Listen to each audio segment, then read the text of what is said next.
Welcome to Creekside Chats with Successful Real Estate Investors, brought to you by Steve Talker Capital, promoting prosperity and harmony to help you flourish in all areas of life. Join in as we explore the motivations and goals of real estate investors and how their ability to invest abundantly has provided them with the time and freedom to contribute to the world in a creative and thoughtful way. Now please welcome your host, Dr. Allen.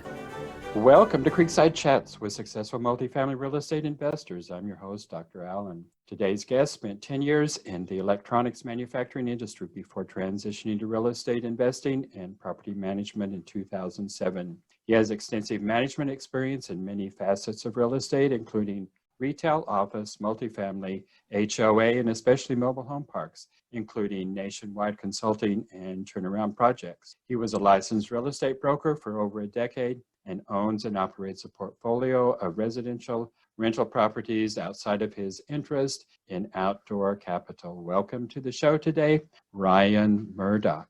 Hey, good afternoon. Thanks for having me on. We're pleased to have you, Ryan, and I'm really interested in getting into your personal story here. So tell us how it all began, and it probably began a long time ago. So think of a time that you can think of now as a formative experience in your life. And that could be from childhood, and childhood could be from 1 to 40 years old. So whatever you consider to be a formative experience. Yeah, there are probably several. I've never been, this is a character trait I think of me, is I've never been real good at like clearly defining my goals. So even from a young age, I never really had a passion for like, I want to do this when I get older. If it was anything, it may have been like, I always loved animals. So it may have been, I wanted to be a veterinarian or something along those lines. Then quickly realized that the schooling and education involved versus the potential to make money was way out of kilter for what I was looking to do. I gave up on that and fell into electronics manufacturing by default. I started at a production level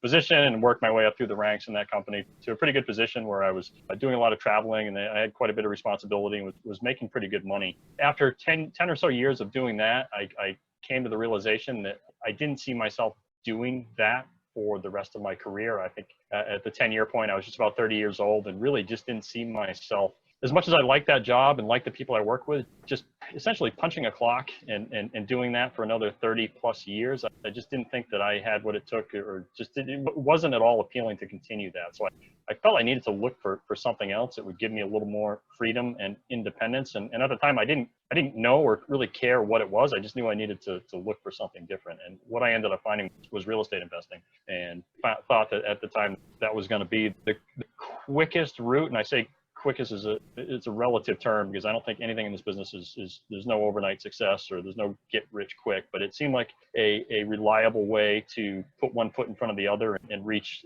a state of financial independence that I would not have been able to reach through a typical W-2 job. And it also seemed like it'd be fun. It seemed appealing. It seemed exciting to start buying rental properties, and that's what I did. So at age 30, I bought my first income property. It was just a duplex. I lived in one side, rented out the other. Got a trial by fire in tenant relations because the ones that I inherited were not very good tenants. So I quickly learned that it's not nearly as easy as you hope it's going to be, but certainly got an education out of dealing with them. And from there was able to scale my portfolio to, I'm at about 50 or so doors now personally. And then of course we can get into this, but the work that I'm doing with Brandon Turner and Open Door Capital and the mobile home park business that we're running, that certainly has taken on a life of its own and enabled me to scale far further than I would have on my own. That's a pretty big leap from electronic manufacturing to real estate. Talk to us a little bit about some of the steps and the processes that you had to go through to make that transition. Where did you first get interested in real estate? What were some of the educational processes, or where did you go through educational processes, or did you just go, real estate's interesting, I want to invest in it, and you went out and bought a duplex? How did that whole process? Yeah, I found I was living in Hong Kong at the time, and I knew that my career in electronics manufacturing was coming to an end. So that's when I had a very small amount of money, but it was more than I had ever been able to save up at any one time. So I'm like, wow, I have a little bit of money. What should I do with it? Time to be an adult and try to figure out what does an adult do with money to invest?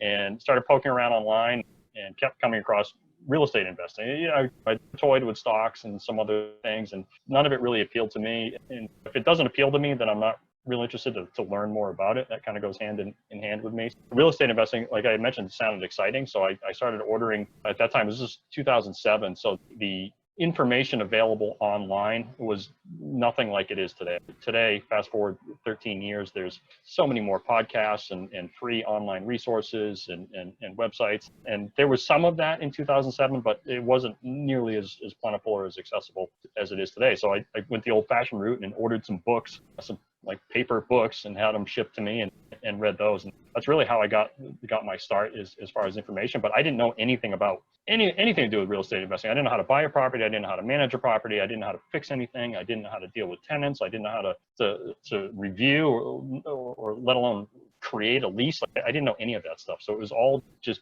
baby steps. So just one step at a time. Okay, I want to buy a property. How do I figure out how to evaluate a property? Is this going to make money? Is it not going to make money? And once I conquered that hurdle, it was like, okay, now what do I need to do to buy it? I need to get a loan. So I need to go to the bank. And what does the bank need from me? And so it was just one foot in front of the other, one baby step at a time, and was able to cobble together my first property. And it's been that same sort of struggle at any scale, where anything that I haven't done before, you've got to figure out how to do it. And that's usually a combination of a lot of small steps equal one big leap to get you where you are. So that's certainly, it was overwhelming then, but I got through it. And I look back to those early days with anything now that I have to tackle that seems overwhelming at first. It's, well, no, let's just break it down into small steps and get through it. And so far I have every single time. Hasn't been perfect by any means. It's been a lot of missteps, a lot of mistakes, a lot of things I wouldn't do over, but I think that's just the way it goes when you're trying to figure anything out for the first time.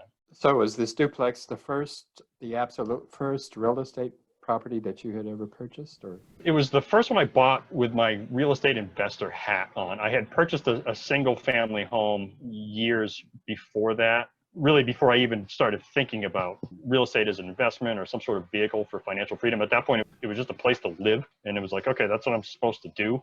So I had a little tiny bit of experience and okay, I know I need to get a loan and sort of the process behind buying a property. But that was just the start. Just to acquire a property is one thing.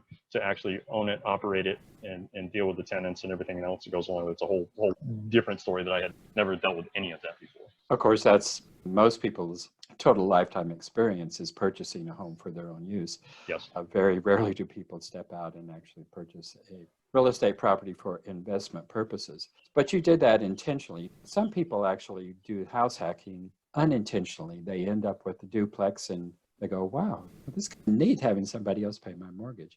But you actually did it. It was your first intentional step into the business. And as you said, you learned a lot. So tell us a little bit about some of the things you learned in that first experience. I think anything to do with property management that's a complete industry all into itself. And having, if I had to do it all over again, I probably would have tried to find a job working for an experienced property manager so that I could have learned under somebody that had made all the mistakes that I was destined to make and try to head off some of those. But I really didn't have that opportunity. I didn't find that opportunity to go look for somebody. I just said, all right, I'm going to do this and I'm going to figure it out myself. And everything from the legalities of a lease, what needs to be in there, what can't be in there, the serving the notices if they violated the lease in any way, shape, or form. So really, it was just getting a handle on the municipalities' laws and regulations around that, which is different for everywhere you go. So you've got to be aware of that. But really, like I said, if I just aligned myself, and I give this advice to people that are starting out, really with anything, but especially real estate investing, is try to align yourself with a mentor or partner with somebody, even if you can quote unquote work for free to help them out, but just to learn. I think people can set themselves up for much greater success in a shorter period of time than if they just strike out on their own. And I use the analogy, like I've never worked in a restaurant, so I would probably be foolish to go out tomorrow and just, hey, I'm going to open a restaurant and I'll figure it out, because I don't even know what I don't know about operating a restaurant. But I can assure you, even if I worked at a restaurant for minimum wage for 6 or 12 months, I would come out of that experience knowing a lot more about how to operate a restaurant just from being down in the trenches and working for somebody else. So I highly encourage everybody, like whatever mistakes you're going to make, whatever problems are out there, you're not the first one to encounter those problems. Try to get help from somebody who's already been there, done that. And if you can't do it firsthand in your area with an actual mentor or a partner, going back to just the amount of information that's available online. Like there's podcasts, there's forums, you can go on and ask questions, and it's just so much free information out there. I guess I'm a little bit jealous of people that are starting today because of just the wealth of information that's flowing around out there that I didn't have back in 2007, and certainly people that got into it before that, before the internet was even a thing. It's just all that much more of a struggle. But there's so much information out there today. It'd be silly not to tap into it. Yeah, it's true. There's so much information out there. The difficulty today is deciphering what is quality information and what is just trash information, because there's a lot of both. Yes, absolutely. Absolutely. Tell us a little bit about you. You have been investing for the last 13 years. You've been a serious real estate investor. Tell us about, just think back on your worst experience and tell us give us a little bit of background on what that was and how did you deal with it? How did you come out of it and what did you learn from it? Probably the most stressful experience I had thus far with real estate investing is when it was fairly early on. I was 3 or 4 years into my investing career and was just having a lot of trouble. I was self-employed. I had a few rental units. I was running my own sort of new property management company. I was a real estate broker, but I didn't have solid W-2 income. So I was having a real hard time buying properties because I couldn't the banks weren't excited to see me when I walked into the door because I didn't have that solid track record of self-employment history. I'd come across a portfolio of rental units that was being offered with I think it was nearly 100% seller financing. I only had to put a small amount of money down and I was going to be able to buy there were 20 doors total in a small multifamily portfolio, and was really excited to get my hands on that deal because it was going to bring me from, I can't remember what I had at the time, like three or four doors. Now I'm going to get a portfolio of 20 that, all right, man, this is going to put me on the map. I'm up and running. This is really going to boost my career. And I spent a lot of time underwriting that deal, evaluating it, like just staying up till all hours of the night, running through the numbers. And what I failed to do was adequately calculate what I was going to need for capital reserve money in terms of, or just overall turnaround money. These were C-class apartments and they were currently rented, and I thought I had a pretty good handle on the condition of the buildings, but it turns out I did not. And I look back and just, it's so obvious to me now, but I didn't know enough at the time. So I bought these buildings and turned out I had to, right out of the gate, replace a couple different heating systems. I had to evict, I can't remember, probably 40-50% of the tenants that were in there because they either weren't paying or they were causing problems. So I had to evict those tenants, which is costly and time consuming. And all the while they're destroying the units. So once they were out, not only did I have to pay to evict them, I wasn't collecting rent during that time. Then I had to spend whatever, 5 or 10 grand per unit to get them turned around. And so I went from this excitement of having this seller finance portfolio, which I was going to hit the ground running, wasn't going to require any money from me, to within a year, it was about $100,000 of my own money into just keeping this thing afloat. And it was $100,000 that I didn't have. I was putting on credit cards and borrowing from places that I didn't want to borrow from, just a high interest rate. So I really got myself into a jam to the point that I, at one point, didn't think I was going to make it through. I thought I was going to lose all of those buildings to foreclosure. And if I lost those, I was so leveraged with everything else trying to keep these things afloat that I probably would have lost everything else that I had, which wasn't much, but when it's everything, it's a lot. So I was potentially facing bankruptcy and just awful, man. This went on for a year while I was trying to navigate out of this. And long story short, I was able to go back to the seller who was financing these properties. And it was a very tense, very awkward series of conversations to renegotiate the terms of that loan, even temporarily. I come up with a plan. And it really bothered me because I always thought I had some fairly significant integrity, especially as a landlord. I always looked at a tenant like, if you can't pay, just pick up your stuff and move out. Don't hang on. Don't make me evict you and go through all this. And then all of a sudden I felt that, and I was taking on this role of a guy who couldn't pay, but I didn't want to give the properties back because I was all into these things. And the only thing that I can even begin to rationalize that with is I come up with a plan to dig myself out of this. So I had to go back to the seller who was financing these things and say, look, I am clearly in hot water. I've got a problem. Here's what I did. Here's the mistakes that I made. Here's where I'm at now. Neither of us are happy about this. I take full responsibility, but you don't want to take these buildings back. I don't want to give them back. Here is my plan that's going to get me out of this hole. And it was a pretty aggressive plan.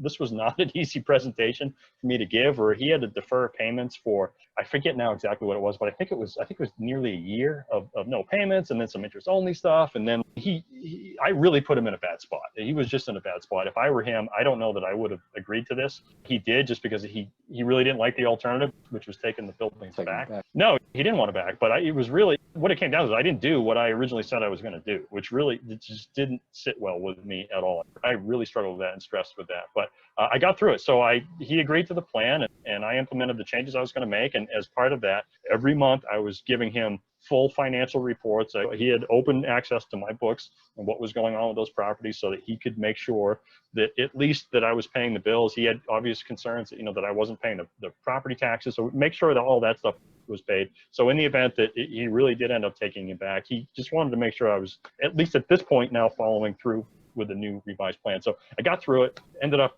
a couple of years later refinancing out, getting him paid in full, actually sooner than the original agreement of the payoff date. But man, it was just, I put him through a lot of misery, and it was just super stressful on myself. So where I'm going with that is, my mistake was I severely miscalculated the amount of reserves that I needed to have on hand. And I think I see a lot of new investors doing that, where they're just, they'll take any building, and this kind of goes back to there's good and bad information online, where they might find some old building with a roof that is soon to be in need of replacement, a heating system that's failing, and they'll just pencil in, 5% a month CapEx will cover me. If the building's brand new and everything's up and running, maybe, but when you've got serious deferred maintenance, or you've got occupancy issues, or you have money that you need to put into these buildings, regardless of the situation, you need to have adequate reserves to cover whatever the kind of the worst case scenario is that pops up at that property. Because if you do have a worst case scenario and you don't have the money to cover it,